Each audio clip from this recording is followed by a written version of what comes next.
Hi, this is Yavi here. I really enjoy getting your feedback, and because of that, I am creating a course you have been asking for, designed especially for managers and aspiring managers. Hardcore soft skills for managers includes modules for launching a team, improving your communication skills, techniques to collaborate and motivate your team, dealing with conflicts, and creating a culture of improvement. The course will launch soon, so go to my website, hardcoresoftskillspodcast.com/courses to reserve yours. Now, onto the episode. How many times at work have you lose your composure? I have, and one thing I absolutely hate is when I'm angry and then I start crying. Building our emotional intelligence is hard. We speak about it all the time, read books about it, yet when it comes time to practice the skills we need, we fall short. Today, I will share with you specific techniques you can start using today to build your emotional intelligence. Let's listen.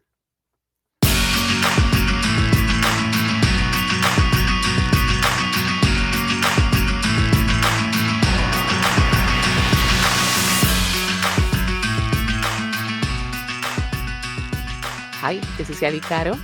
I'm an organizational psychology practitioner and team coach, and welcome to the Hardcore Soft Skills podcast.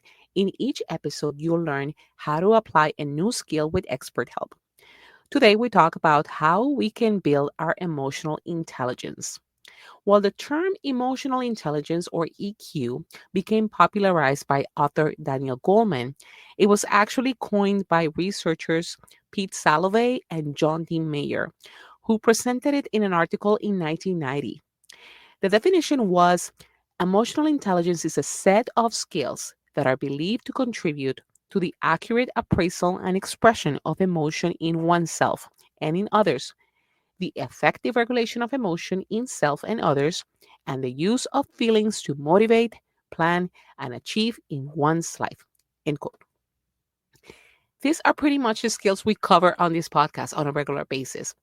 Plus, a 2003 Harvard Business Review article reported that 80% of competencies that differentiate top performers from others are in the domain of the emotional intelligence.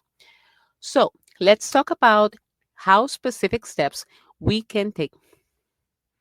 All right, so let's talk now about specific steps we can take to build our emotional intelligence. First, is by becoming aware of our emotions, recognizing and naming our feelings when we are upset, when we are nervous. I was reading an article on Psychology Today that stated that the mere act of verbal labeling of negative emotions can help people recover control. This is known as affect labeling, and brain scans research shows that this labeling of emotions appears to decrease activity in the brain's emotional centers, including the amygdala, which therefore allows its frontal lobe, it's just the part of the brain about for reasoning and the thinking center, and helps us solve problems. Another step to take is to regularly make space for self care. I know this may sound all fluffy, but just like you brush your teeth every day, you must find ways to do that thing that you say, hey, this relaxes me. For me, is running. When I have to choose between working a little more on my book to get it done, I remember self care first. So I go for a 40-minute run outside. The feeling after is so refreshing. Try to find some time outdoors, a good walk. Research from Harvard says that spending just 20 minutes connecting with nature can help lower stress hormone levels. I can also talk about the benefits of meditation, breathing exercises as well. But since I am not a big practitioner on those and your work probably involves a lot of time at your desk, I'd rather tell you options to get moving in order to help self regulate. Now, of course, you should integrate breathing and meditation as possible. All right, so aside from naming your feelings, having a regular de stressing practice, another tool you need is to have a mechanism, a safe word, or a specific sign to walk away when you are feeling flustered. For example, in my home, when any of us, husband, kids, were engaging into any argument and may feel like screaming and say stuff we do not mean, we use a safe word, ding. This is a magic word which means for us Stop. Do not engage further at all. We must respect the thing.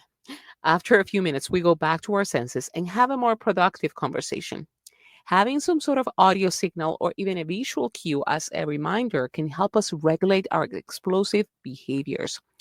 As a team, for example, you can all create some mechanism or word when things get heated and force people to step back. Make it funny so it forces us to realize the potential consequences of our reactions. Having a quote, a prayer is also helpful.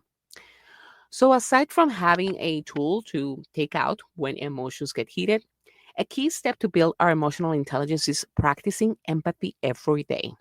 I say practice because it is a skill we need to deliberately engage in.